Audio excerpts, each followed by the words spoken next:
Hi, this is Kathi Quinn with Floriani. Floriani is a division of R&K Distributing, and I want to welcome you to this week's Project of the Week.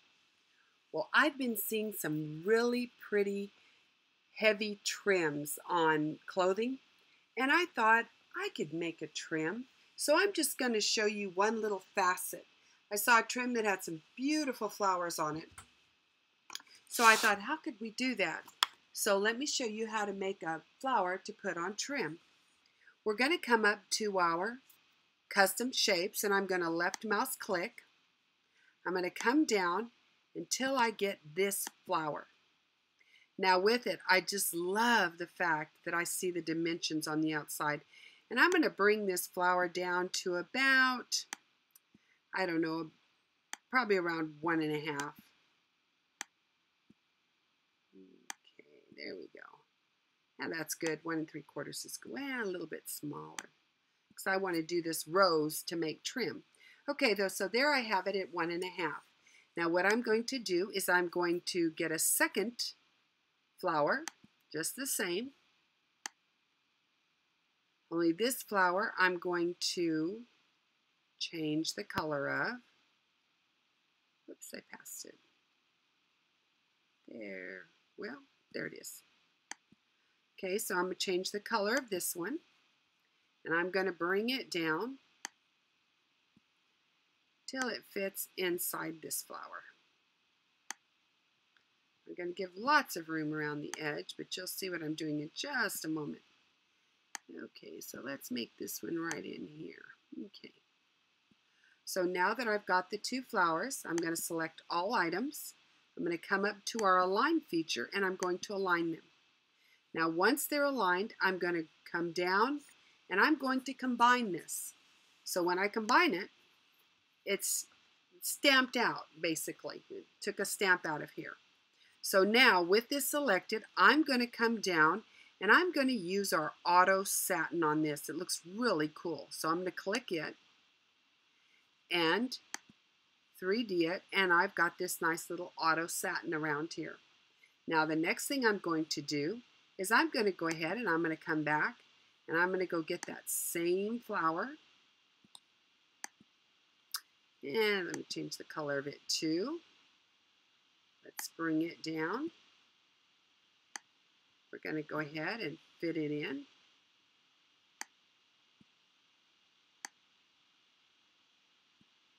There we go. Maybe I could be a little more accurate there. There we are. So I have fit this in. So what I'm going to do next is I'm going to get myself a circle. Let's go to our regular shapes, not our custom shapes. Let's go to our artwork shapes. Let's get a circle. I hold down my control key while I drag to make it a little symmetrical here. I'm going to put this in, and I think I'm going to make it just a bit smaller. And I'm going to stick it here, and I'm going to change its color so we can see it real well. I'll go ahead and fill it in. So there's our circle. Now again, I'm going to select everything, and I want to, I want to select the red and the yellow first. I'm holding down my option key, my control key while I select. So I've selected both the red artwork and the gold artwork. And again, I'm going to combine. So now I'm taking this red and I'm going to do the same thing. I'm going to use an auto satin.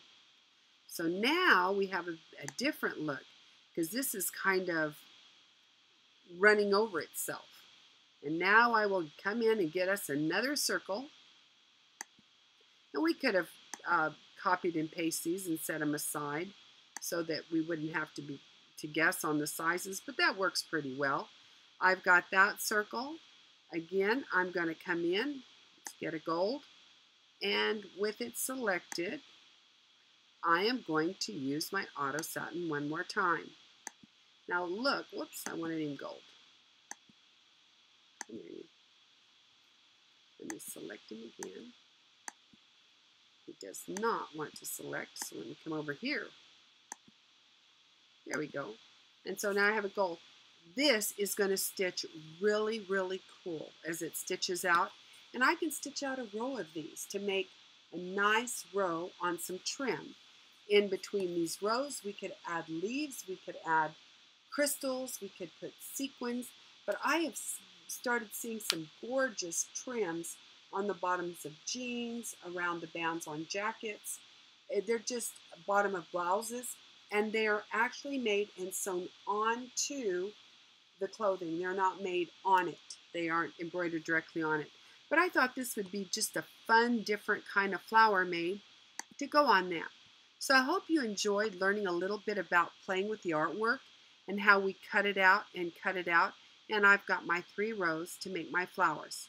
You could, of course, come in here if you wanted to edit any of these. We could select and go to edit. Maybe I want to change the angle on something. You can see coming in here. Maybe we want to change some angles. You can do anything you want. But you can get some really nice looks here by doing this. By changing angles, you could keep them from having that turned over look if you didn't like it. That's a look you like, then you would just straighten these out however you want them. So you can play with your angles. Once we get the angles where we like them. I happen to like the way they were, but let's just look. Now when I hit that, I want you to notice that the angles don't look like they're twisting over each other. But it's a lot of fun to play with. Make your own flowers, make your own shapes to enjoy making some fun trims, some fun looks. I'm looking for this one. Let me see where my guy is here. Ooh, we can get real interesting there, so we're not going to get crazy. But just come in and play. Enjoy. I hope you enjoyed this quick little lesson on working with artwork and creating from it. But you can have so much fun stacking that artwork using different types of stitches as you stack the artwork, combine it, cut it out, and play in the software. I look forward to seeing you again next week. And again, I want to thank y'all that have joined my Progressive Club. We'll be getting deeper and deeper into software, into some real cool projects. I'm looking forward to spending time with you in my sewing room. So have a wonderful week, and I look forward to seeing you next week.